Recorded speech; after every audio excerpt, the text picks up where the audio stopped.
Hey, welcome back to the Perspective for Beginners series. My name's Tyler. Your name is, Yennefer? Oh, Yennefer. Today we're diving into 5-point perspective, also known as curvilinear or fisheye perspective.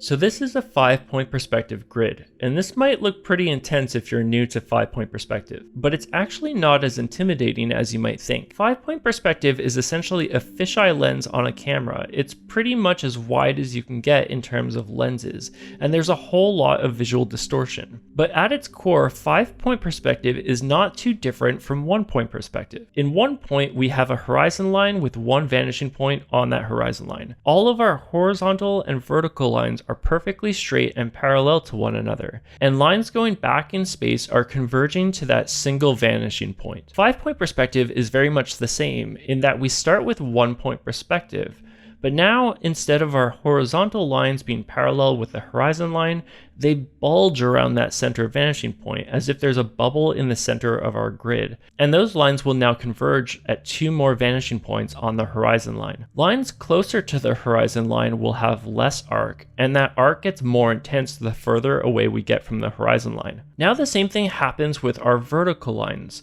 There's one central vertical line which is sort of similar to our horizon line in that it's perfectly straight down the center of that one vanishing point. And like the horizontal lines, our vertical lines will be less distorted or have less of an arc the closer they are to that center line, and they'll bulge out more as they get further out. Those vertical lines will converge at 2 vanishing points above and below that horizon line, aligned vertically with that center vanishing point, which gives us this 5-point perspective grid. Notice that the lines converging back to the middle vanishing point are straight, just like in 1-point perspective. Everything else, all of our horizontal lines and vertical lines, have curvature to them. 5-point perspective gets us right in the action, and because it's such a wide lens, we see quite a lot around us. It sort of feels like we're in a bubble and we can look around in all directions. Because of this, artists use this technique in panoramic type shots. Paul Heaston is a great example. He does a lot of point of view sketches where we see the room around him. Of course, Kim Young-gi also did a lot of these types of shots.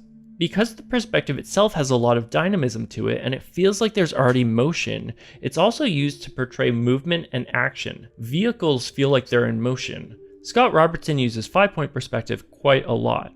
As we can see here, we're zoomed in, so the grid is cropped, which is often the case, so we're in this section of the grid. Scott often talks about this type of shot as 3-point perspective with some curvature, because he's really just focused on these 3 vanishing points. And that's fine to think of it like that, but it's important to know how and why the lines are converging the way they are. So we don't always have to worry about the whole grid. Most of the time in 5-point perspective, we're cropped in on 1 point of the grid. You know, unless you're a Vans Warped Tour photographer. You can also use some curvature to depict a pan or a tilt of the camera. So sometimes in animation, let's say, we'll have a shot start at point A and tilt towards point B. Curvilinear perspective can be a useful tool in this situation. It's similar to a panoramic shot on your camera, when you're standing there rotating your body hoping no one steps into your shot. While we're on the subject, those camera shots can get really crazy if you're trying to copy them, because a bunch of these perspectives basically start piling on top of each other, and if you're new to this, that can be extremely difficult. You can see here hints of multiple fisheyes overlapping. Notice those warped bulges happening.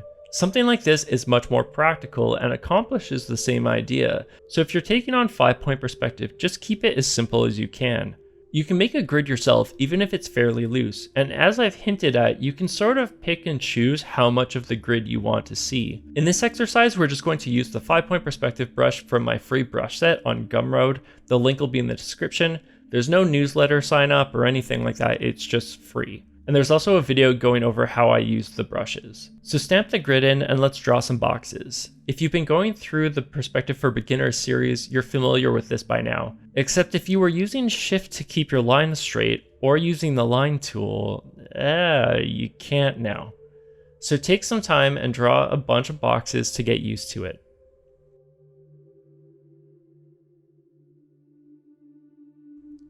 Once you're comfortable with that and you're ready for more, try taking on either a prop or a scene.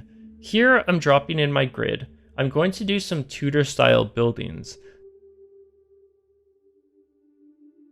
So I start by roughing in the large shapes that will become my buildings, and they're basically just boxes again. I'm trying to add some cuts inwards to take out chunks of the boxes. I go back and forth on this stuff a lot because I didn't really plan ahead at all, so I'm sort of fumbling through the design a bit.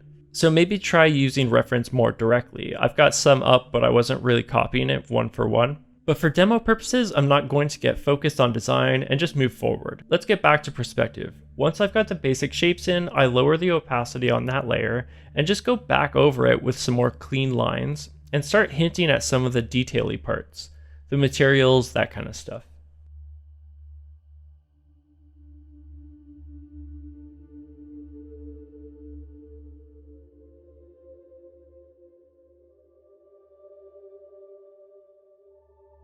So we can stop here and treat this sort of like a prop, or if we want, we can keep going and add in a few more buildings and sort of make it a scene. So I'm just adding in some buildings next to the main one and a few behind to start hinting at a town or something. So we start to have a bit of a scene coming together. And this video is about perspective, not composition, but I should say you'll get nicer results if you plan out the scene a little bit more in advance, which I did not do. I had no plan when I started. As I've mentioned in other videos, if a full scene is too intimidating, then just stick to a simple prop or object. Here's another example where I do a few boxes and travel trunks, like those big old suitcases. As you can see, we just start with regular box shapes, so it's a lot like the first box exercise. But once we have them laid in, we'll just add a few details to make them various travel cases. So this is a nice step up from just boxes. We're making them actual objects, but of course their overall shapes are just simple boxes. From there you can slowly keep adding a bit of complexity until you're making more complex objects. Okay, I hope that helps demystify 5-point perspective. Stay tuned for the next episode where we learn that perspective is a lie? Thanks for watching, be good to one another, and I'll see you next time. Okay, bye.